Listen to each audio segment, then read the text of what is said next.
Haujambo, pasishaka huu buheri wa afya, na kama huwa lidhofu Mwenyezi Mungu akuafu ili uweze kurejelea uzimani. Karibu katika mazungumzo adhimu na muhimu sana ambayo yanatukutanisha kati ya kipindi cha Booster na mzamiaji kutokea Jambo FM.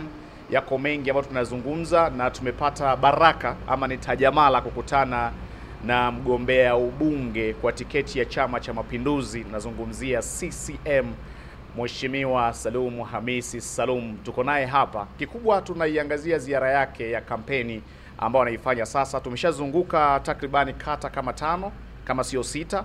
Tumeangalia kile ambacho amekisema, sera ambazo amezinadi. Tutaiangalia hayo, alikuwa na maanisha nini kwa kina, na ndio maana tumehitaji muda wa kuketi naye kwa utulivu, twende naye ngazi kwa ngazi kuweza kufahamu jambo moja baada ya lingine. Jose, kwanza karibu sana. Mimi nashukuru sana, na tuende moja kwa moja kwenye tupitie kidogo kwenye hizi kata 5 ambazo sisi tumezitembelea. Na kwa mheshimiwa hapa tumeona mapokezi jinsi ambavyo yalivyo makubwa. Imani ya watu ukizungumza nao baada ya kuwa umeshafanya mkutano, umeshaondoka, maana huwa unapata nafasi ya kuzungumza na wananchi, imani yao ni kubwa sana kuhusiana na kile ambacho unakuwa umekiahidi kwenye ahadi zako. Hii inajengwa na nini? Ni kitu gani ambacho wananchi mpaka wameamua kuwa na imani kiasi hichi na wewe? Tuanzie hapo. Kwanza lazima mfahamu kwamba mimi ni mgombea ambaye nimeshawahi kuwa mbunge katika vipindi viwili. Kwa hiyo nimejenga mahusiano makubwa na wapiga kura, na wapiga kura huwa wana imani na mimi kwa sababu ya utekelezaji wa mambo mbalimbali yanayohusiana na hili jimbo. Okay, sawa. Na tukianza kwenye miongoni ya vitu ambavyo unavizungumza kwenye mikutano, kutatua kero za maji ni moja kati ya kitu ambacho unawaahidi. Na kwa hizi siku kadhaa ambazo nimekaa hapa, hiyo experience ya kero ya maji mimi mwenyewe experience. Maji yanapatikana, kuna baadhi ya maeneo, lakini pia upatikanaji wa maji yenyewe yanakuwa hayako katika hali nzuri. Ni kama unakuwa ni mgeni kidogo, inakuwa na changamoto. Nini ilikuwa mipango yako kabla ya kurudi kwenye awamu hii, ama ulianza mipango ya kuhakikisha kwamba kero ya maji inapungua na watu wanapata maji yaliyo safi na salama? Wilaya hii ya Meatu ni katika wilaya za nchi hii ambazo zina ukame mkubwa kama unavyoyaona mazingira. Ukichukulia jimbo hili la Meatu, nafikiri tunaweza tukaongoza kwa jimbo lenye ukame mkubwa kuliko majimbo yote ndani ya nchi hii. Kwa hiyo tatizo kubwa la maji tulilonalo ni kwamba hatuna vyanzo vya maji. Sisi hapa hatuwezi kuchimba visima tukapata maji. Maji yetu mengi tunayafanya kwenye mito hii, kuzuia mabwawa madogo, ndio tunapata hayo maji ambayo sasa tunayatumia. Lakini mipango yetu ya siku zote katika kipindi viwili nilivyokaa bungeni, tuliweza kupambania kupata mradi mkubwa wa maji wa kutoka Lake Victoria, ambao kimsingi serikali imeshauchukua na Chama cha Mapinduzi imeweka kwenye ilani, na utekelezaji wa mradi huo umeanza. Tatizo la mradi huu ambao sasa hivi unaendelea ni kwamba Meatu kwa ujumla kiwilaya kwenye majimbo yote mawili, utekelezaji wake utakuwa phase 2. Na phase 2 ina maana itachukua muda mrefu. Ukisema phase 2 kwa yule ambaye haelewi, unakuwa na maana ya phase 2 ni kwamba mradi utafanyika kwa awamu 2. Ndio. Awamu ya kwanza utafanyika Bariadi na Maswa, lakini awamu ya kwanza utafanyika Bariadi, Itilima, Maswa pamoja na Busega. Lakini Meatu imewekwa kwenye awamu ya pili. Na awamu ya pili kimsingi kwenye ratiba ambavyo mimi naiona itakuja baadaye sana, tunasema labda 2028, kitu ambacho si sawasawa, ambacho nitakwenda kupigania kuhakikisha mradi huu wa phase 1, kwa maana ya mradi wa awamu ya kwanza utufikie sisi Meatu, kwa sababu sisi ndio wenye shida kubwa ya maji kama unavyoiona kwa sasa hivi. Sasa hivi hasa mji huo Mwanuzu una shida kubwa sana ya maji. Maji yanayotoka kimsingi kwa sasa hivi hayafai kwa matumizi ya binadamu. Sure. Tumeyaona na tume experience. Hakika, na kama tulivyoyazungumza hayo, mimi niende moja kwa moja kwenye yale ambayo unayazungumza majukwani. Umehubiri sana kuhusiana na kitu kinaitwa contract farming. Nimekusikia sana ukisema hivyo kuhusiana na pamba, lakini nimejaribu kuzungumza pia na viongozi wengine kama madiwani kidogo, ukizungumza nao wanakuambia hizo bei, hayo mambo yanapangwa na serikali. Lakini wewe moja kwa moja umesimama kwenye jukwaa, umeelekeza kwamba nini ambacho nakihitaji kwa wakulima wa pamba. Msukumo wa kuzungumza hilo, na nini ambacho kilikuwa ni adha kwa wakulima hawa, na nini ambacho unahitaji kurekebisha? Kwanza lazima uelewe, mimi kwenye industry hii ya pamba ni mzoefu. Mimi nimewahi kuwa kwenye hii industry kuwa kiongozi, nimewahi kuwa mwenyekiti wa bodi ya CDTF ambao nimedumu kwenye hiyo bodi kwa miaka 12. Ukizungumzia pamba na maendeleo ya pamba, unanizungumzia mimi. Kwa maana ya kwamba mipango yote inayofanyika kwenye pamba mimi nimekuwa nayo kwa muda mrefu mpaka pale nilivyoacha, lakini nimekaa kwenye bodi kwa miaka 12 kwenye bodi ya CDTF kama mwenyekiti wa bodi. Kwa mipango mingi ninaijua. Changamoto tulionayo sasa hivi kwenye contract farming inayoendelea sasa, problemu yake haileti ushindani wakati wa kutoa huduma, wakati wa kufanya service kwa maana ya huduma, lakini wakati wa kufanya competition, wakati wa kufanya ushindani wa ununuzi wa mazao. Na hili mimi nalifahamu kwamba wala halina tafsiri mbaya. Hatuikatai contract farming lakini tunataka contract farming ambayo ni sehemu ya biashara inayofanywa na hao wanaoingia contract na wakulima. Sasa kwenye single dignity ambayo inafanyika sasa hivi haileti ushindani.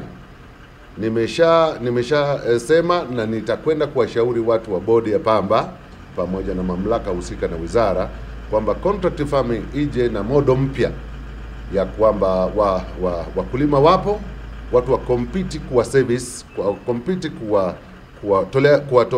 kuwapa huduma, na pia waje wa compete kununua mazao yao. Kwa mfano sasa hivi mtu amepewa kufanya huduma kampuni moja. Hiyo kampuni baada ya kutoa huduma, production baada ya kuja kupatikana, uwezo wake wa kuinunua ile pamba yote hana. Kwa hiyo kama ulivyoona sehemu nyingi tunazokwenda tunapata claim kwamba kuna watu wameuza pamba wana wiki 2 hawajapata pesa. Ni kwa sababu yeye yuko peke yake, yeye ndio aliyehudumia na yeye ndio anayepaswa kununua. Lakini hili haliwapi fursa wengine wenye uhitaji wa kuja kununua angalau kwa bei ya juu. Kwa hiyo itakapokuja contract farming mpya ambayo itaanza mwaka kesho, na maanisha itaanza mwaka kesho kwa sababu ninajua wape mahala ambako nitakwenda kushawishi, na hii contract farming inakuja mpya ambayo watakuwepo katika area moja, watu watakaofanya kazi ya contract farming waingie mikataba na wakulima wasiopungua 3 kila eneo, kusudi wakati wa ununuzi wao na wao wote 3 watakuja. Kwa hiyo huyu atakuja na bei hii, huyu atakuja na huduma hii. Mheshimiwa Salum, hapo umeeleza vizuri na tija zake umezipambanua vizuri sana. Lakini wasiwasi na mashaka unakuwa wapi kwa kipindi cha muda wote watu kuweza kulielewa jambo kama hili, na mwingine ukimuuliza anakuwa anasitia kulisema, lakini kwa wakulima ukizungumza wanashangilia kwa jambo hili.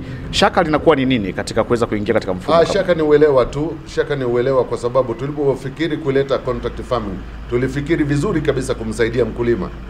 Shida ya wakulima wetu ni kwamba wakati wa mwanzo wa kuanza kufanya kilimo wanakuwa hawana uwezo wa kupata pembejeo ikiwemo mbegu, lakini baada ya kuleta muundo wa contract farming, maana kwamba yule anayeingia contract na wakulima anawapa mbegu, anawapa pembejeo, anawalimia.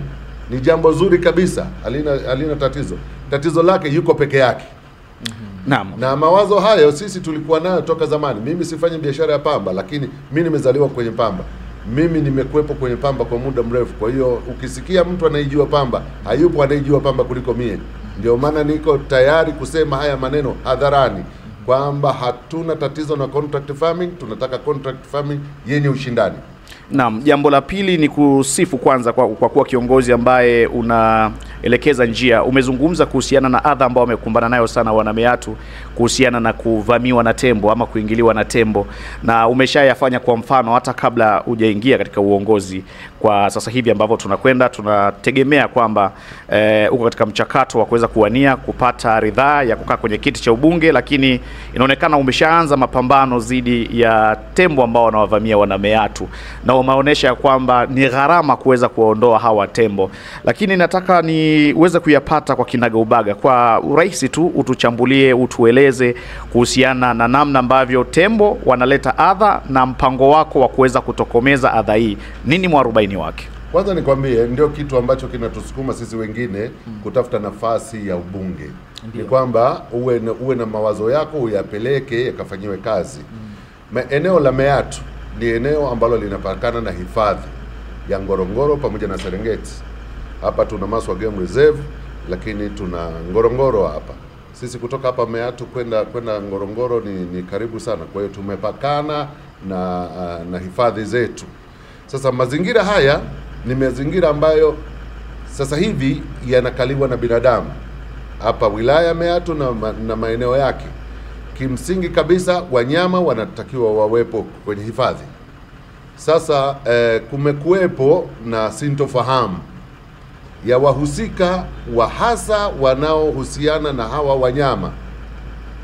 Wizara ya Maliasili pamoja na taasisi zake.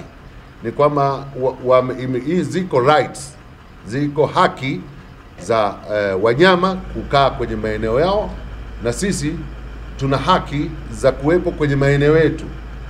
Sasa shida iliyopo kwa sasa hivi mimi ninayoiona, na hii watu wanaiogopa kuisema, lakini hatuwezi kuwa watu tunaotafuta uongozi alafu hatuwezi kusema hapana.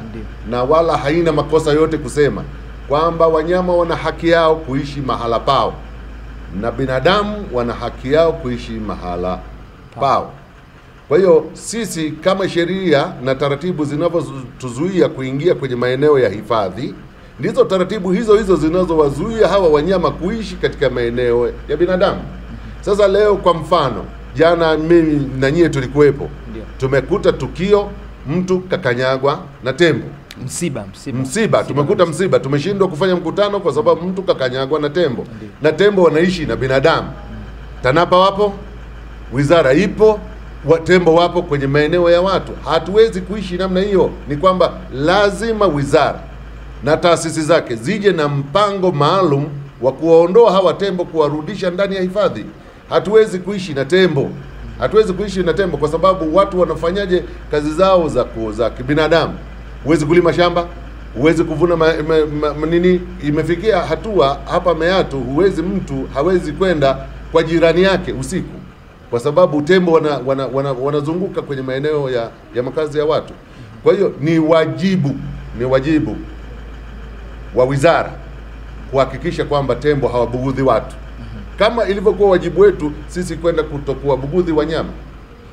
Na hili tumelifanyia zoezi kidogo. Mimi kuna kipindi hapa fulani kabla ya kampeni hazijaanza, nilijaribu kufanya maarifa kwa sababu unapokuja wewe mtu wa TAWA unawafundisha watu kufukuza tembo kwa kupiga madebe au sijui kwa kupiga kelele. Tembo hafukuzwi kwa kupiga kelele. Tembo anataka action ya government. Ndio maana nawaambia Wizara ya Maliasili wajitayarishe. Mimi katika kitu ambacho sitataka kukiona kabisa ni kuona tembo wanazagaa kwenye mitaa ya watu. Hii niko serious nayo kabisa. Na simple way ni kuwa na helikopta. Hawa tembo wanaondolewa kwenye makazi ya watu kwa helikopta. Wanapelekwa, wanarudishwa walikotoka.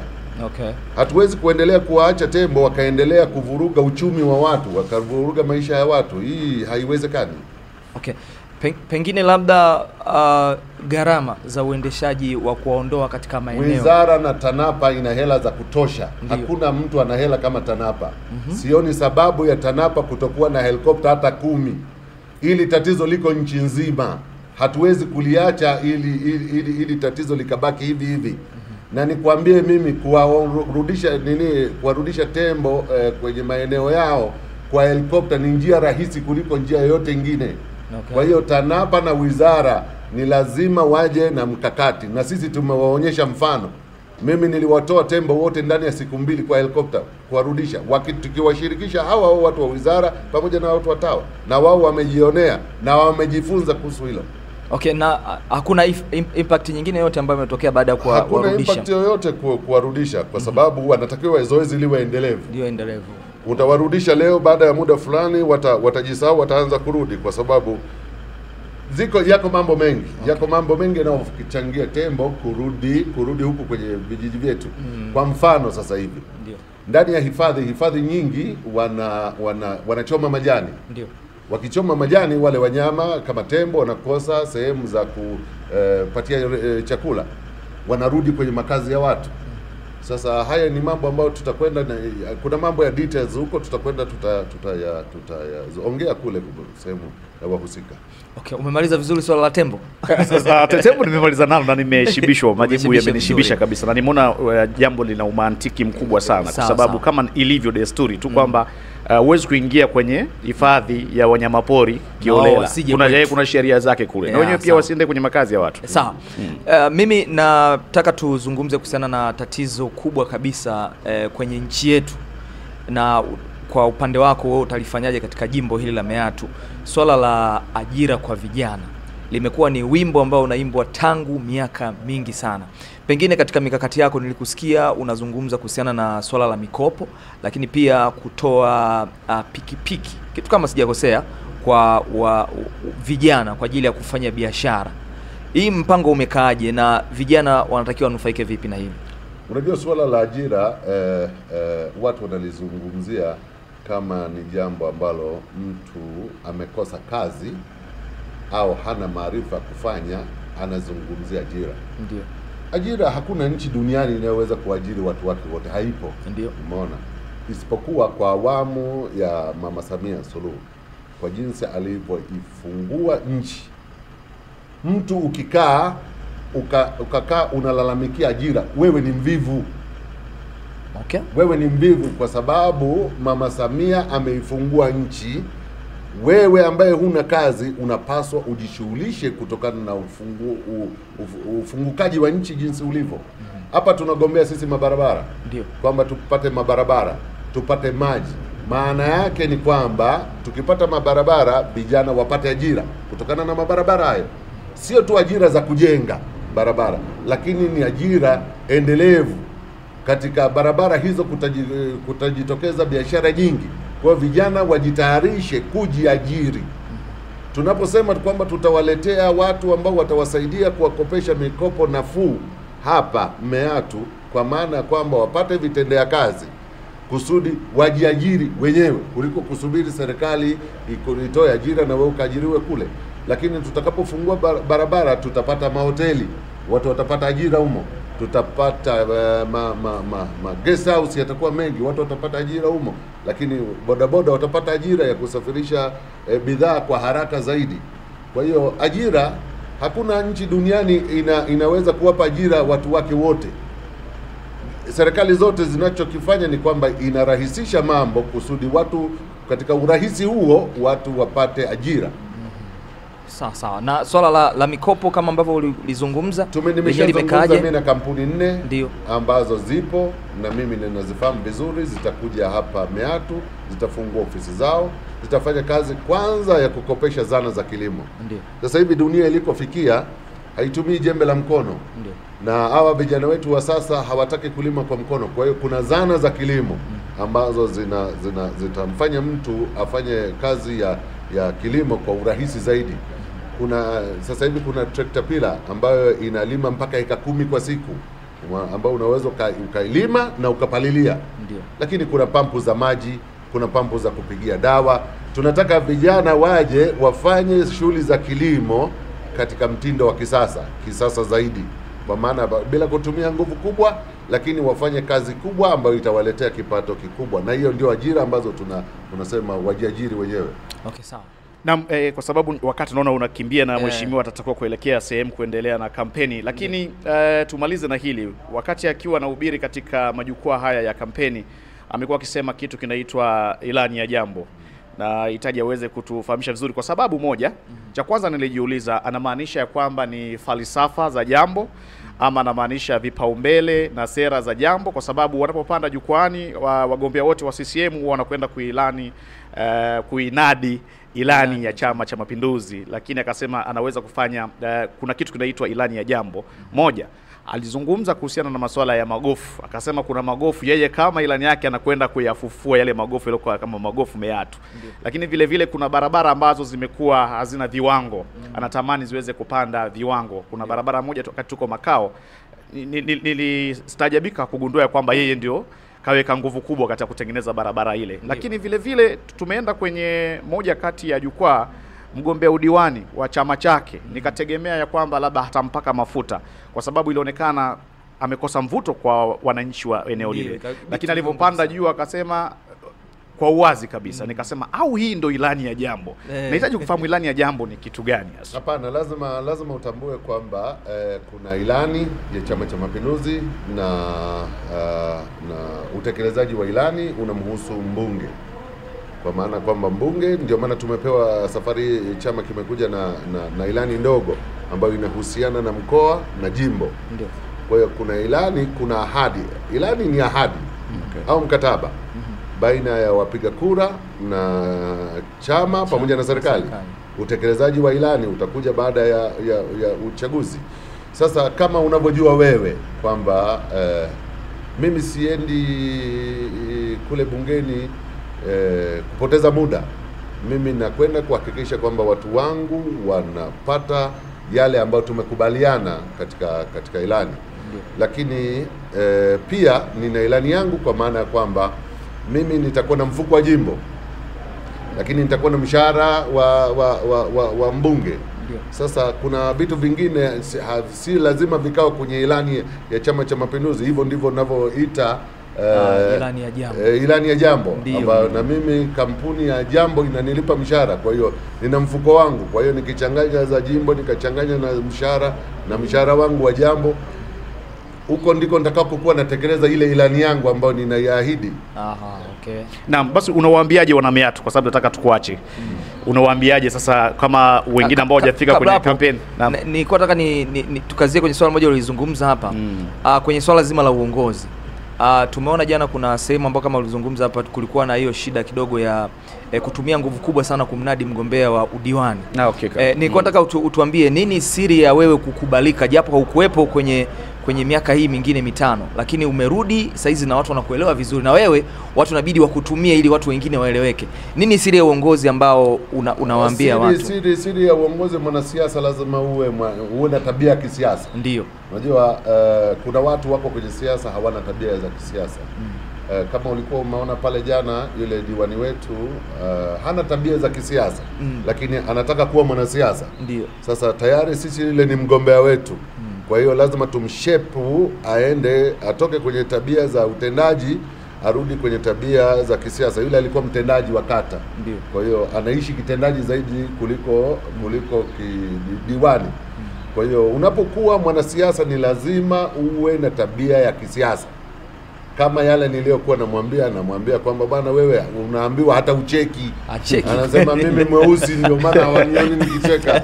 Sasa nikamwambia basi wewe unacheka, basi watu wako wanataka hata ucheke. Unaona? Hata wapungie mkono.